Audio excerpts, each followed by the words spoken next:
है कि बिल्कुल भी यकीन नहीं हो रहा है राघव सिंह, उसके भाइयों को और उसके परिवार के बहुत सारी लेडीज़ों को कि अंजलि बोल नहीं सकती, चल नहीं सकती, अपने पैरों पर खड़ी नहीं हो सकती, वो कुछ भी नहीं कर सकती है। उन्हें बिल्कुल यकीन नहीं हो रहा है।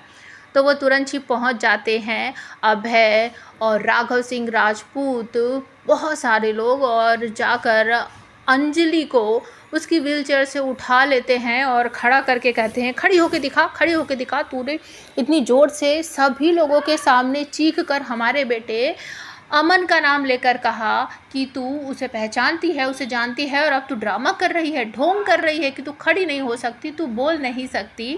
और तभी राघव सिंह राजपूत अपने छोटे भाई को कहते हैं कि वो लॉ वाली किताब लेके आ, और उसे हाथों में लेकर राघव सिंह राजपूत अंजलि के सामने हिलाते हुए कहते हैं, पहचानती है इस किताब को? तेरी आंखों से दिखाई दे रहा है ना तुझे? कौन सी किताब है ये? लॉ की किताब है ये। तू फिर से कोर्ट जाएगी, मेरे सामने खड़ी होगी, इस किताब में जो कुछ लिखा है उसको तू पढ़ के सुनाएगी, तू मेरे खिलाफ खड़ी होएगी।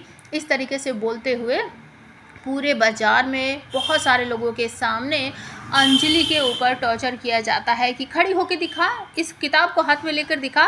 तू तो इतनी ज़ोर से बोल रही थी, हमारे बेटे अमन का नाम तूने अपने मुंह से लिया है, और अब तू ढोंग कर रही है, तू बीमार है, खड़ी होके दिखा, खड़ी होके दिखा। तभी वहाँ पर भागते हुए आ जाती है आरती और अपनी माँ को पकड़ लेती है, और राघव सिंह राजपूत और बाकी सब लोगों को कहती है कि आप लोगों का दिमाग ख़राब हो गया है, मेरी माँ बीमार है, वो सालों से व्हीलचेयर पर बैठी है, वो कभी बोल नहीं सकती, वो कभी खड़ा नहीं हो सकती। ऐसा हो सकता है आपके घर में जाकर उनकी याददाश्त थोड़ी थोड़ी सी वापस आ गई हो, उन्होंने कुछ बोला हो, वो खड़ी हो गई हो, लेकिन वो हमेशा से बीमार थी और वो व्हीलचेयर पर ही हैं। आरती अपनी माँ को लेकर घर चली जाती है, और तभी अचानक से उसका फ़ोन बजता है। जब वो उस फ़ोन को रिसीव करती है तो दूसरी तरफ से महक बोलती है।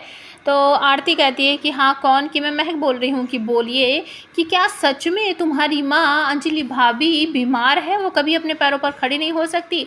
आरती फिर से वही कहती है, आप लोग को क्या हो गया है? मेरी माँ सच में व्हीलचेयर पर है, वो ठीक नहीं है, वो बीमार है।